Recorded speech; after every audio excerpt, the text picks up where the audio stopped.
Hey everyone, just wanted to let you know that although I'll do my best to succinctly explain them, this video has a lot of terms that mean nothing if you don't have a basic understanding of the plot of Boneworks and Bone Lab, as well as a lot of spoilers for both games. If you haven't played or at least seen somebody play both games, I recommend that you do that first. And if you're still here, sit back, relax, and I hope you enjoy.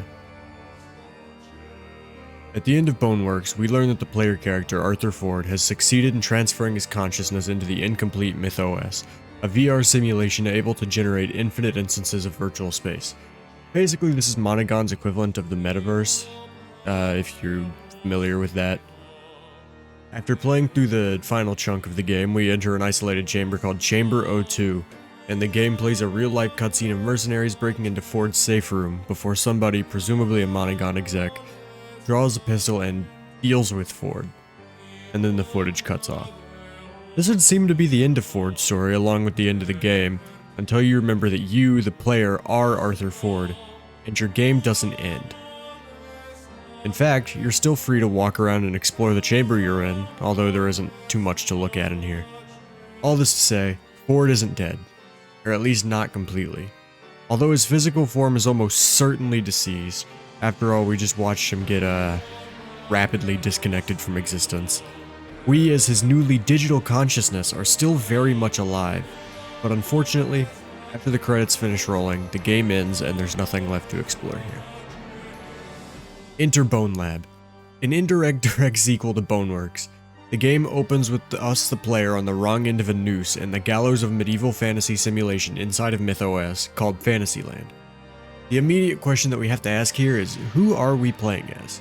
Unfortunately, the answer isn't available to us right away, but throughout the course of the game, after we play for a while, it's unveiled to us that we aren't Arthur Ford, or a person at all actually, but an AI that was cast from the village for forming free thought. But, just because we aren't Ford, doesn't mean that Ford isn't here. In the 6th level of the game, Street Puncher, you can find a keycard that unlocks a secret room with a few chairs, a TV, and 2 collectibles. On top of the TV, you can find one of many clipboards, and this one reads, "Authoritarian Nightmare. Not sure what the simulation is thinking, but damn does it feel good to beat up fascists with a guitar. I think I actually saw Arthur Ford himself punch his way through the street one time.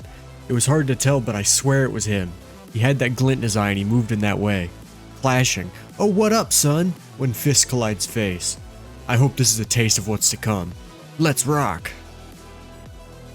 There's a lot to unpack here, but this is our first solid lead to the whereabouts of Arthur Ford. We know that there are Ford clones around MythOS, given that the penultimate mission in Boneworks has the character fighting a selection of various types of Fords before taking our throne and escaping into the Voidway.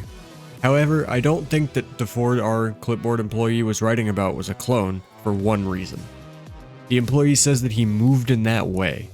While we don't actually ever see Ford move outside of when we play him in Boneworks, the thing that sets him apart from all the clone Fords is that the clone Fords walk like toddlers in an adult body. All the AI characters in the MythOS simulations kind of stumble around aimlessly until the player shows up, and then they stumble around some more, but this time with the intent to kill.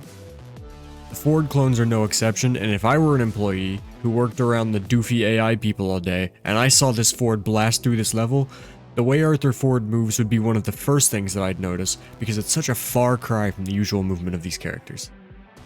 And this isn't the last time you see something porting to Ford's existence in this game either. At the end of the game, when you climb inside of Jimmy's taxi, Ford's Monogon ID card is taped front and center just to your left, onto the divider in between you and Jimmy, with the words "Lost ID, make sure you have all belongings." This is a pretty straightforward way of telling us that Ford probably took Jimmy's taxi at some point to get to the void terminal that we use as our menu screen in G114. This is backed up by some writing on the side of the terminal amongst all the graffiti that says "Arthur was here." This is our last piece of concrete evidence supporting that Arthur Ford is still around. So, is Arthur Ford still alive?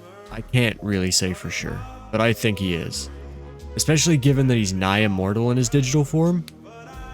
Can I confidently say that I know where Ford is? Also no. But we know that Ford made it back from the Voidway and managed to slip through at least a few of the levels that we travel through in Bone Lab.